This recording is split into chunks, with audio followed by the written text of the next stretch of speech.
Good morning, everybody. I'm at Atikam and I've come back after a short interval. Uh, I hope all are doing well. I'm in the place where beauty and nature are giving me a lot of joy and serenity.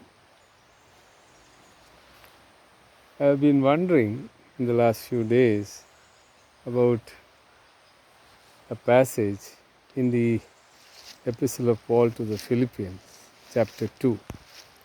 He speaks about the mind of Christ.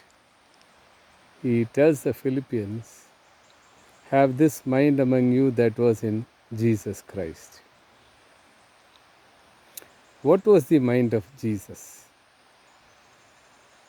When we speak of mind, we're actually talking about an interface between the brain and the self, the soul and the brain. There's an interface, and I prefer to call that interface as the mind. Because the mind is not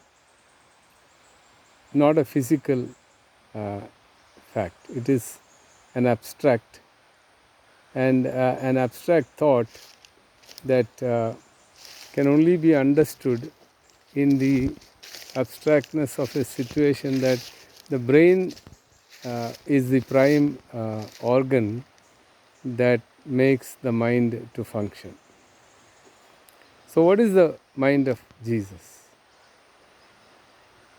For any person in Christ, the basis of faith is on understanding the mind of Jesus. Nobody is perfect, but we can definitely think in terms of living life in the experience of Christ, which is a challenge. In the world today, the mind of Jesus does not have much relevance because people either spiritualize Jesus to an extent that everything is supernatural, or they don't even bother about it. The fact remains that Jesus was human. He lived on this earth. He had a mind. He thought. He acted. He ate, slept, and everything else that a human being normally does, he also did. And if you read the scriptures, he was as able to think as you and me are. So what is the difference in the mind of Jesus? And this is where we have to understand what faith involves. The mind of Jesus was totally and fully submerged in his love for the Father. There is nothing about his thinking that is apart from the Father. Father meaning the Creator, God. So anything that Jesus did, anything that Jesus said, any of his thoughts, any of his teachings were all directed towards the Creator. This is a serious matter because we tend to proportion our experiences of faith somewhat like this. We are, generally speaking, 95% of the time we are living with the consciousness of God, or rather we'll say most of the time.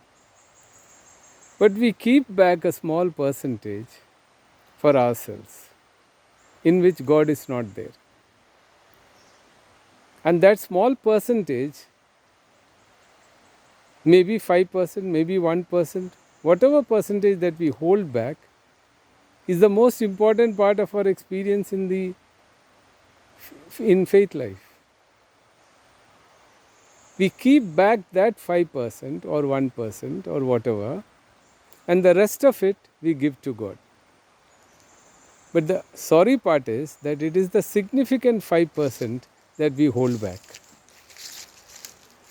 which means that our commitments, our life in God are all charted on a scale that keeps control in our hands. You see, when Abraham left the land of his forefathers, he didn't keep back anything, he just left. That is the risk of faith, and that is the journey of faith. Holding back 95% or giving 95% and holding back the significant 5% is not a journey of faith. The journey of faith says that whatever may happen, let it happen in the will of God.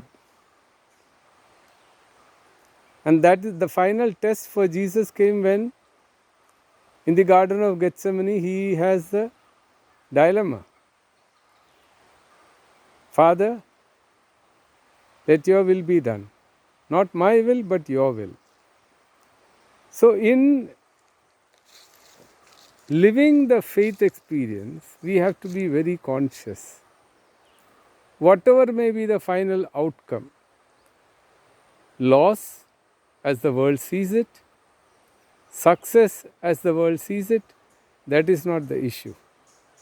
The issue is very simple and very clear. Am I living the will of God?